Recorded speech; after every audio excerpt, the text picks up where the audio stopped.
Welcome to another episode of the Cinema Snob where... God, what the hell? Alright. The clamshell for 3 on a Meathook. I forgot I had this buried in my ass for some reason in the 2020 Texas Gladiators episode last week. Well, might as well put it to good use and actually watch the thing. And why not? The box cover promises so much! Or does it? The title may say 3 on a Meathook, but I only count 2 people, and they're not even on the Meathook. Apparently, though, they are prime candidates for murder, since being killed turns them on like they're posing for a snuff magazine. And they're only $5. That's cheap for victims. Hello, Regal Video. Why pay the $5 when you can get them for free if you're a Regal Unlimited Crown Club member? And since this is also the picture on the back of the box, this better happen in the movie, but with a third person and on a Meathook. I wonder what it was like to actually purchase this movie from Regal Video. Yeah, look, we think this is copy 160 to 46, but we're not really sure. I'm kidding. It's 1480. We're too lazy to put 2 stickers on the movie, but you got your front sticker. That'll be what's peeking out at you from your top loader. That's good enough. And rewind the movie or don't rewind the movie. We don't give a shit about your kindness. The poster is even more hilarious. I don't know, this one here looks perfectly happy with being on a Meathook. Not for the Bloody Mary for lunch bunch. Okay, so if you're a wasp with a drinking problem, you might not like it. And no one will be allowed during the last 10 minutes? Ah, crap, I always pay full price just to see the last 10 minutes of a movie. 3 on a Meathook is one in a long line of Edsploitation movies, as in Ed Gein, the serial killer who inspired such movies as Deranged, Psycho, Texas Chainsaw Massacre, and Ed. 3 on a Meathook doesn't get talked about as much, which must clearly mean it's the best. This 1972 film is about Pa and young Billy, who live on a farm in Louisville, Kentucky, and they bump off some broads for not paying off their Regal Video late fees. The film was written and directed by exploitation legend William Girdler, who released this film the same year as his directorial debut, Asylum of Satan, which featured much of the same cast. Girdler tragically died in a helicopter accident in 1978, but in his short 6-year career as a director, he made his mark with memorable cult flicks such as Grizzly, Zebra Killer, Day of the Animals, the Pam Grier movie Sheba Baby, and the blaxploitation Exorcist knockoff Abby. But only one will truly get your Meathooks off. Now let's watch an Ed Gein-inspired movie that's sure to be just as accurate as Tom Hansen's The Zodiac Killer.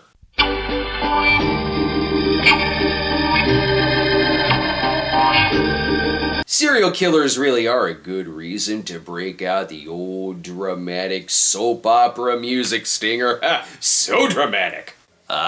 Beautiful 70s land. All of this can be yours for the price of a carton of Winston cigarettes, wood-paneled walls, and a beige couch. If you look closely, you can see Johnny Wad's dick. It was so big you could see it in any low-budget establishing shot. I always wondered what the opening shot of Psycho would be like if it were made for drive-ins. Damn, the establishing shot just premature ejaculated. Back then, women were dying to sleep with anyone who looked like Art Garfunkel. She's leaving on a camping trip, but not before she steals Tom Cassidy's money. Now how about some sugar?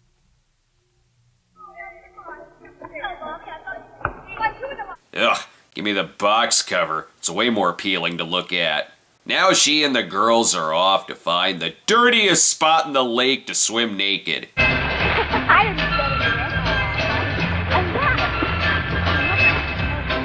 The movie is right behind you, goddammit! Just turn around!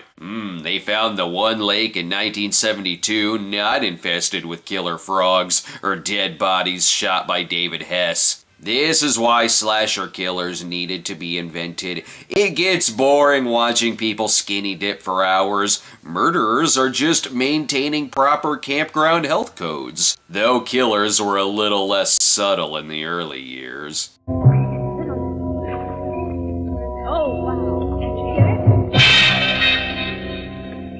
Oh no! A wandering member of the Turtles! Someone come get their Chip Douglas. Good luck catching up to that car, unless it runs out of gas. It'll run out of gas. We'll be out of gas. That's a stupid question when we got gas an hour ago back at the restaurant.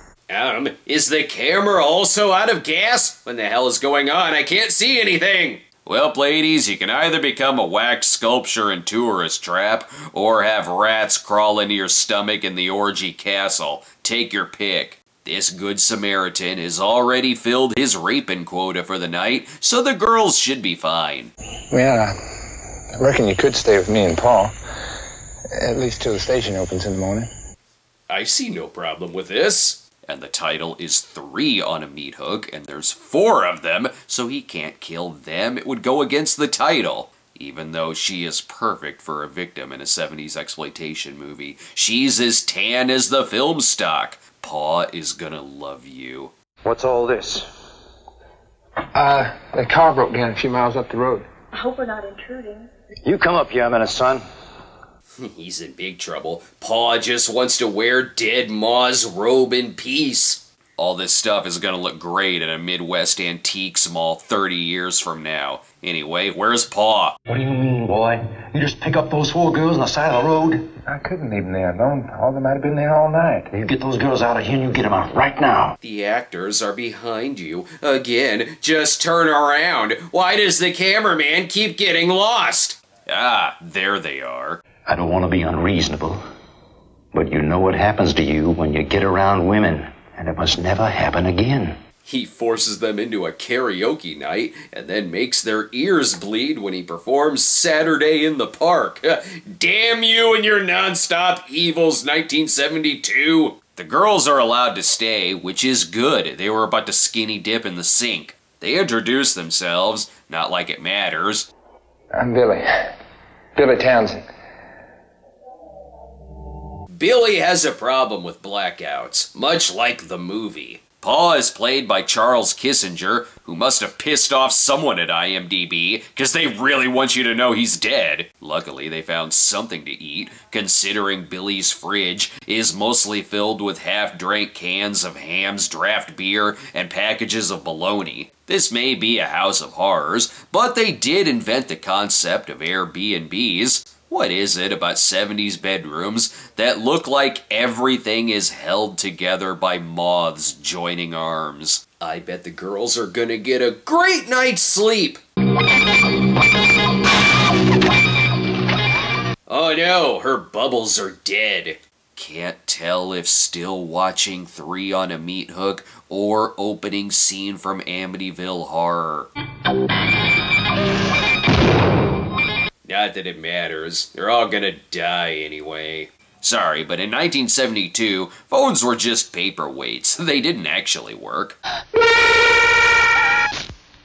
Oh my god, that was an impressive effect. Unfortunately, we left the movie out in the sun too long, so it's a bit washed out. I've rarely seen a movie look so much like it needs to sneeze and take a Benadryl. Pa blames Billy for everything that happened. I tried to tell you it would happen if they stayed here.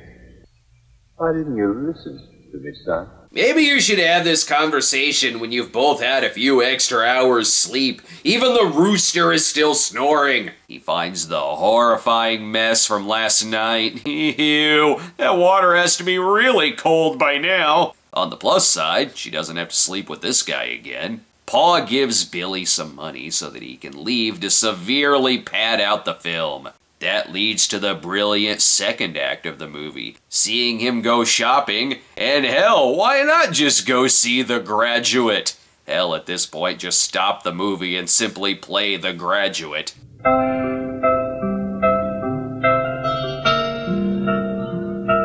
Oh God, he's gonna sing and make my ears bleed, isn't he? Every movie needs its cheer-up Charlie moment. I want to love you.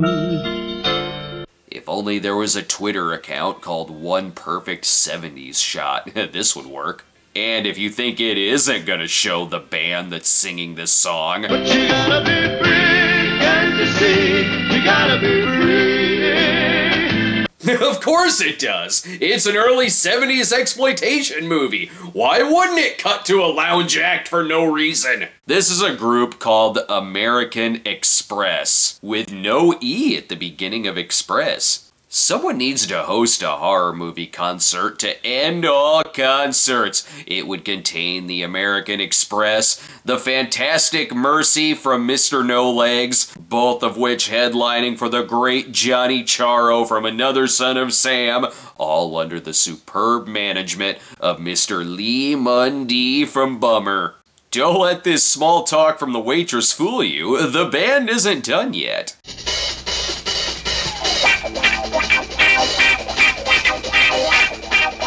Yeah, this is why we don't break your balls for not rewinding. Most people shut the movie off at this point anyway. You know, if you didn't kill the girls so early, you wouldn't have to pad out the movie this much. Musical acts were the best way to return a budgeting favor and to get the movie to 80 minutes. Too bad this movie is still only 77 minutes long. Something tells me this place smells like a glass of gin and an old person's candy dish. Excuse me, I'm not here for plot points with the waitress. I'm here for a concert movie, apparently. Get women on the street, people acting mad at me. The American Express is like the clippings sprayed out from the grassroots lawnmower.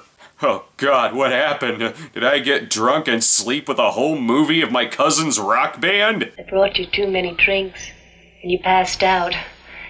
They were going to call the cops, but you looked like you had enough problems. Why the hell didn't we see any of that? Oh, but thank God for the American Express scenes. I'm gonna have those songs stuck in my head for minutes. Did he at least get laid?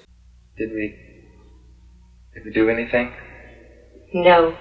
Of course not, because no one in this movie does anything. Here, I'll step outside and cut to a commercial break so you can get dressed. I'm so sorry. We gotta be free, can't you see? We gotta be free. We gotta be free. Good, we're back just in time for the awkward morning after small talk. It's mainly awkward because he just realized he had singer-songwriter Linda Thompson in his house, and he didn't even ask her to autograph his Bodyguard soundtrack. There is something a little weird about Sheree the waitress, though. What you doing today? I have a few errands to run. Besides that, nothing. Why? Is she a robot built by Pa to keep Billy company? I'd like to be with you.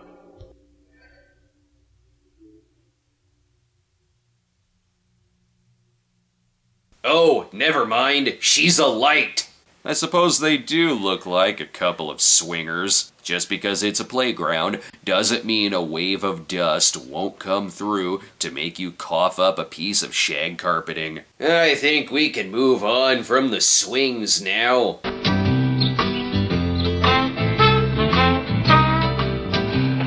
I said move on from the swings. My kids have been waiting for hours. Scenes like this really bring out the pea greens. Everything here looks like some kind of ad for an over-the-counter 70s drug.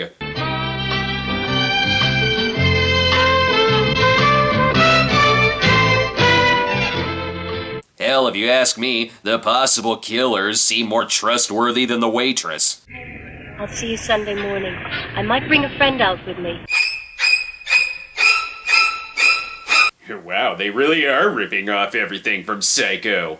Except the most disturbing thing in this movie isn't the killing, it's the kissing. Don't ever do that again! Now that Pa is done Nick Searcying in the shed, he can get back to work, maybe.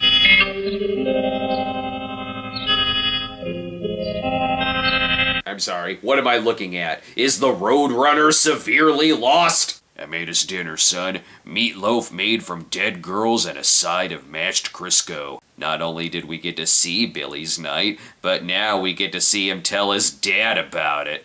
What show did you see last night? I don't remember the name of it. Wasn't much good anyway.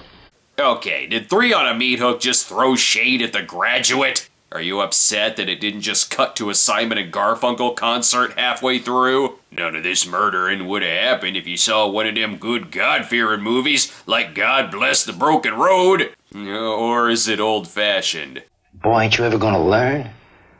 You can't be around women. If only Clay Walsh had a paw like this to keep him secluded. Something tells me this is what was going on in Clay's head. Killer, killer, killer, killer, killer, killer, killer. I think he's a robber. Billy sleeps on a blanket made from roast beef, but can't seem to sleep thanks to the flashbacks. Billy, what have you done? Hoo-hoo, penis vision.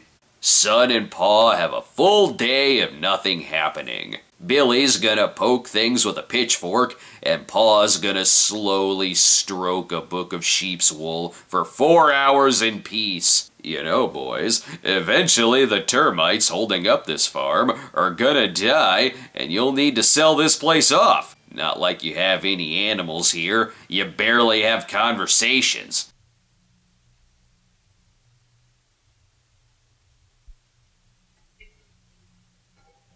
Remember when this was a horror movie? And a rock concert movie? I've thought about it. I still want to have Sheree out here this weekend. Oh, thank God. The movie broke the silence by farting. This movie looks like it should have credited a tornado as assistant director. Good, Sheree's coming to visit. I suspect deep conversation. Hi, Billy. Hi.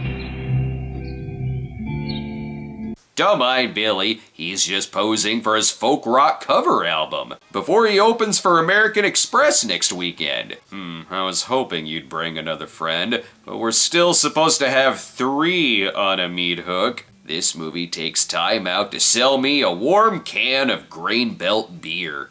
Good God, this film looks more post-apocalyptic than the last 2 movies I watched, which were both post-apocalyptic. They are really getting to know each other while walking on a giant alligator's back. These two have the chemistry of matching internet journals. As if you've been set down in another time, another world. If I lived out here, I'd never go into that concrete cage. Someone's been breathing in too many pesticides. Anyway, here's our murder room. We use it for our VHS cover artwork. The girls want to get this over with quick so Sheree can speak to her agent. Her IMDb page primarily features Billy in a scene that did not include Sheree. So this is my pa, Timothy Stack. He's a little drunk. He found out he has to make 2 extra spleens for dinner tonight. And I don't think the pesticides have worn off. Becky, do you believe in reincarnation? Do I dare ask you to elaborate? Because I know that these feet have belonged to at least 3,000 people, and now they're on their last legs. Sheree has been up for 48 hours coming up with that joke, and her leg is really cramped from that stretch. With all this silence, I was not expecting this much dialogue in a scene, let alone a monologue. Oh, that was a wonderful summer. Each hour was a day in heaven. Actress Madeline Buzzard is really making the most of her screen time, since at least in this movie, she's given a name and not whore number 1. Now time for dinner. Movie only has 14 minutes left, so eat your meat so we can kill you and go to bed. Delicious meal, Mr. Townsend. You don't know how long it's been since I've had a home-cooked meal. Glad you like it. The cameraman was banished outdoors when he didn't bow his head during grace. So I guess it's just the 2 of us now. Do we go for the awkward kiss or death scene? Death scene might be easier. You, please for the love of God, cut to the American Express taking a collective shit after their concert.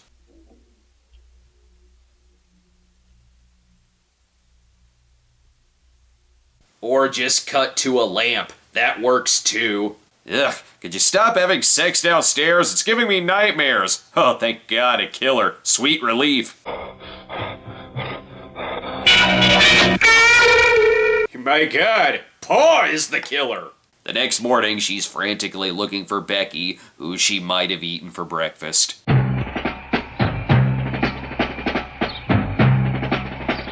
Maybe the marching band in the barn knows where she is. And do not interrupt the poster shoot. And there we have our title.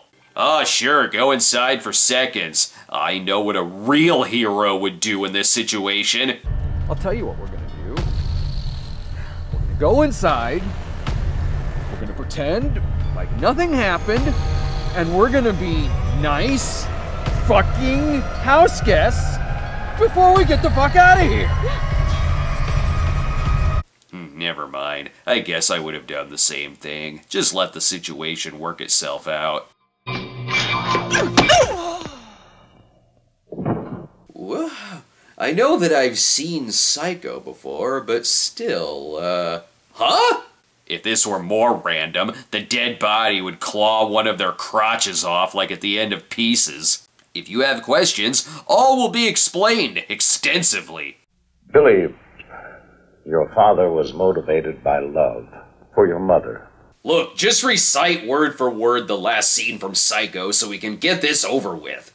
This is just like Psycho, only if Marion Crane loved skinny dipping, if Sam Loomis was never referred to again, if Norman really was innocent and his dad killed for his mom, who lived in a closet, I guess, and if Lila Crane was a random waitress that he totally banged. Oh, sorry, I'm talking over the speech. And in a way, she was dead, Billy. Because she'd ceased to exist as a rational woman. Still better than Gus Van Sant's remake. You're really gonna spend the last few minutes explaining to me what I already know, that Billy never killed anyone and was innocent since childhood. Could you at least do it through some American Express lyrics? Don't worry, Billy, it's almost over. We just have to rip off one more scene from Psycho. She's gone, Billy. Your ma's gone. Then, not only does he swat at a fly, but he kills it with a hammer and breaks his hand. Never mind American Express, I think the soap opera theme comes back to bookend the movie.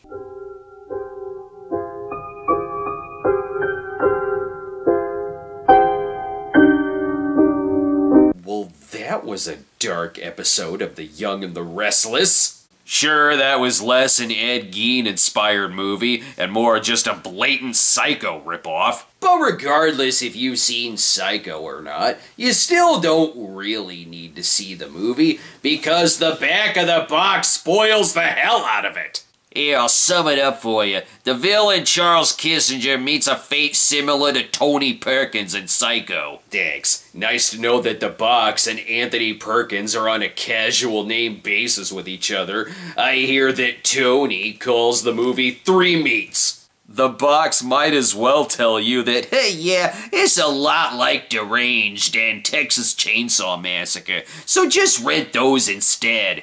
This movie takes place in a world where serial killers are so lame that no one, not even Netflix, would make a documentary about them.